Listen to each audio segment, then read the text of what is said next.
This news is brought to you by Hotel CS2, where quality rules. Burglars barged into a residential house during intervening night of 14th and 15th June, looted cash and jewellery worth lakhs in Bagh-e-Islam colony of Tengapora Batamaloo in Srinagar. The house owner Bashir Ahmad said that the burglars have looted 8,70,000 rupees and jewellery worth 7,50,000 rupees when they were not present at home. He said that they were on condolence meeting in Baramulla when the burglars have looted their house. Worth to mention that this is the second incident of burglary just in a month where burglars have barged and looted residential house. Residents of the area expresses dismay over the inaction of police to curb this menace. Kashmir Press Service, Srinagar.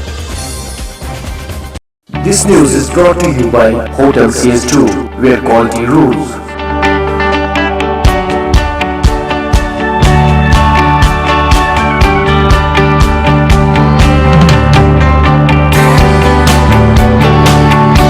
Contact Hotel CS2, Salwar Bagh, Srinagar, Kashmir. Phone number 01942468500, 24685001. Reservation at Hotel CS2. Log on www.hotelcs2.com.